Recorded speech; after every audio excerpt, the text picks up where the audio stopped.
بسم اللہ الرحمن الرحیم۔ میں نے پسند کی شادی کی۔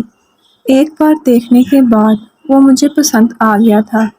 میں نے اپنے والدین کی بہت منتیں کی کہ میں اسے پسند کرتی ہوں، اس کا اپنا بزنس ہے، زندگی آسان ہوگی، اور وہ بھی تو مجھے پسند کرتا تھا۔ والدین بھی مان گئے اور سب کچھ بہت آسانی سے طے ہو گیا تھا۔ آج شادی کی پہلی رات تھی اور یہ میری زندگی کی سب سے بڑی خوشی تھی۔ وہ کمرے میں آیا اور کہا، چلو سب اچھے سے ہو گیا ہے، مگر مجھے تم سے ایک شکوہ ہے۔ تم نے میری کزن سے سیدھے منہ بات کیوں نہیں کی؟ میں نے کہا، اول تو میں نے ایسا کچھ نہیں کیا، اور میں تو آپ کی کزن کو جانتی بھی نہیں، اور اگر جانتی ہوتی تو میں ایسا کیوں کرتی؟ وہ بولے، تو کیا میں جھوٹ بول رہا ہوں؟ میں نے کہا، نہیں، میں نے تو ایسا نہیں کہا، اور وہ میں کیوں آپ کے کسی بھی رشتہ دار سے کچھ غلط کہوں گی؟ آپ کی کزن جھوٹ بول رہی ہے۔ کہنے لگے، میں اپنی کزن کو جانتا ہوں، وہ جھوٹ نہیں بولتی، ابھی وہ کچن میں ہوگی، جاؤ اور اس سے معافی مانگو۔ میں حیران ہو رہی تھی کہ یہ کون سی کزن ہے جو اتنی خاص ہے کہ اس کی وجہ سے میری اتنی اہم رات مجھ پر قیامت کی طرح گزر رہی ہے۔ میں نے بھی کہہ دیا کہ جب میں نے کچھ کہا ہی نہیں تو معافی کیوں مانگوں، اور آپ اپنی اس کزن کو بلا لیں، میں اسے دیکھوں تو صحیح وہ کون ہے اور میں نے اسے کیا کہا ہے۔ وہ نہ مانے اور کہا کہ تم جاؤ اور اسے بلا کر لاؤ، یہی میرے سامنے سب باتیں ہوں گی۔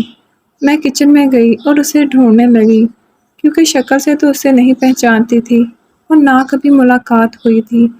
خیر کسی طرح پوچھ کر اسے کمرے میں بلا لائی اور اپنے شوہر کے سامنے اس سے پوچھا کہ تم ایسا کیوں کہہ رہی ہو؟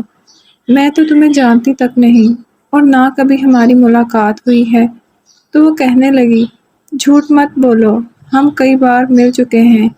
میں نے کہا، جھوٹ تو آپ بول رہی ہو، میں تو آپ کو پہلی بار دیکھ رہی ہوں۔ میری اس بات پر میرے شوہر اٹھے اور مجھے تھپڑ مار کر بولے، تم بدتمیزی کر رہی ہو، اور اس لڑکی سے کہا، تم بیٹھ جاؤ، میں اس سے بات کر لیتا ہوں۔ میں یہ سب دیکھ کر حیران ہو رہی تھی کہ یہ سب کیا ہو رہا ہے۔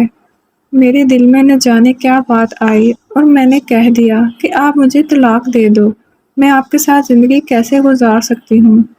ابھی مجھے آپ کے ساتھ 2 گھنٹے ہوئے ہیں اور آپ کا یہ رویہ ہے کہ آپ مجھ پر کسی اور کو فوقیت دے رہے ہیں اور مجھے جھوٹا ثابت کر دیا ہے۔ کہاں گئی آپ کی محبت جس کے دعوے آپ کرتے رہے؟ میرے منہ سے طلاق کا سن کر وہ ایک دم چپ ہو گئے، مگر وہ لڑکی فوراً کہنے لگی، آپ اس کو طلاق دے دیں، ابھی خود طلاق مانگ رہی ہے، آپ پر بات نہیں آئے گی۔ میں دم بخود کھڑی تھی اور اپنی محبت کو دیکھ رہی تھی تو میرے شوہر کہنے لگے، میں تم سے نہیں، اس سے محبت کرتا تھا، مگر میری ماں کو تم پسند تھی۔ میں نے تم سے شادی صرف اپنی ماں کے مجبور کرنے پر کی، اور ہاں اب تم خود طلاق مانگ رہی ہو تو تمہیں طلاق دیتا ہوں میں یہ سن کر بھاگی اور اپنی ساس کو بلا لائی۔ انہوں نے ہمارے کمرے میں اس لڑکی کو دیکھا تو چونک گئی۔ انہوں نے میرے شوہر سے کہا کہ اگر تم نے اسے طلاق دی تو میں تمہیں کبھی معاف نہیں کروں گی، مگر میرے شوہر نے مجھے طلاق دے دی اور میں جو دلہن بنی کھڑی تھی صرف 2 ہی گھنٹے میں طلاق یافتہ کا لیبل لے کر میکے کی دہلیز پر آ گئی تھی۔ میرے والد نے مجھے اپنے ساتھ لگاتے ہوئے بڑے پیار سے تسلی دیتے ہوئے کہا، بیٹی حوصلہ رکھو، ہم تمہارے ساتھ ہیں، تمہارے اپنے تمہارے ساتھ ہیں۔ مگر مجھے ہر طرف اندھیرا نظر آ رہا تھا۔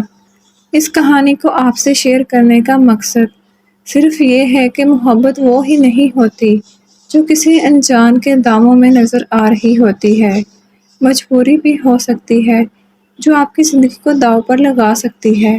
کسی کی جھوٹی محبت پر اعتبار کرنے سے پہلے یہ ضرور سوچیے گا کہ محبت مجبوری تو نہیں۔